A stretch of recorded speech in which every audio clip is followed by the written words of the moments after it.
ಈಗ ಬಹಳ ಆಶ್ಚರ್ಯಕರವಾಗಿ ಈಗ ಏನು ಪ್ರತ್ಯಕ್ಷ ಸಾಕ್ಷಿಗಳು ಯಾರೋ ದೊರಕಿದ್ದಾರೆ ಅನ್ನೋದು ಒಂದು, ಆ ನಿಟ್ಟಿನಲ್ಲಿ ವಿಚಾರಣೆ ನಡೆಸಬೇಕು ಅನ್ನೋದು. ಎರಡನೇದು, ಈ 37 ಲಕ್ಷ ರೂಪಾಯಿ ಹಣ ಏನು ದೊರಕಿದೆ ಅಂತ ಹೇಳ್ತಿದ್ದಾರೆ. ಆ ಹಣ ಎಲ್ಲಿಂದ ಬಂತು, ಅದರ ಬಗ್ಗೆ ಒಂದು ತನಿಖೆಯನ್ನ ಮುಂದುವರಿಸಬೇಕು ಅನ್ನೋದು ಅಭಿಯೋಜನೆಯ ವಾದ ಆಗಿತ್ತು.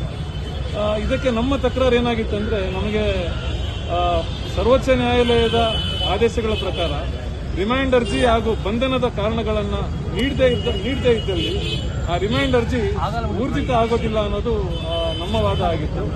ಅದು ಮೊನ್ನೆ ಮ್ಯಾಜಿಸ್ಟ್ರೇಟ್ ಸಾಹೇಬರಿಗೂ ನಾವು ಅವರ ಗಮನಕ್ಕೆ ತಂದಿದ್ದೀವಿ. ಆದರೆ ಮಾನ್ಯ ಮ್ಯಾಜಿಸ್ಟ್ರೇಟ್ ಸಾಹೇಬರು ಅದನ್ನ ಗಮನಕ್ಕೆ ತೆಗೆದುಕೊಂಡು ಅವರ ಆರ್ಡರ್ ಶೀಟ್ನ ಪ್ರತಿಯಲ್ಲಿ ಅದನ್ನು ನಮೂದಿಸಿದ್ದಾರೆ. ಈ ಒಂದು ವಿಚಾರವನ್ನು ನಾವು ಹೈಕೋರ್ಟ್ನಲ್ಲೂ ಕೂಡ ಪ್ರಶ್ನಿಸಲಿದ್ದೇವೆ. ಅಂದ್ರೆ ಈ ಪೂರ್ಕಾಯಸ್ಥ ವರ್ಸಸ್ 4 ದಿನ ತಮ್ಮ ಪೊಲೀಸ್ ಅಭಿರಕ್ಷಣೆ ಕೇಳಿದ್ರು.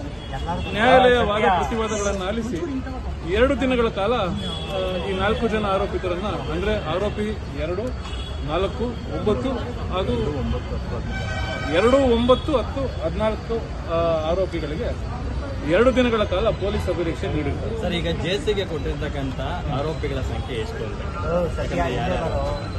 ನೋಡಿ, ಈ 4 ಆರೋಪಿಗಳನ್ನ ಹೊರತುಪಡಿಸಿ ಎಲ್ಲ ಆರೋಪಿಗಳನ್ನ ನ್ಯಾಯಾಂಗ ಬಂಧನಕ್ಕೆ ನೀಡಿರ್ತಾರೆ.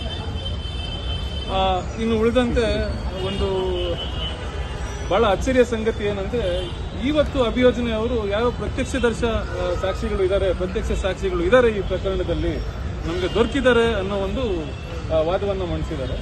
ಅದು ಕಾದ್ ನೋಡಬೇಕಾಗಿದೆ.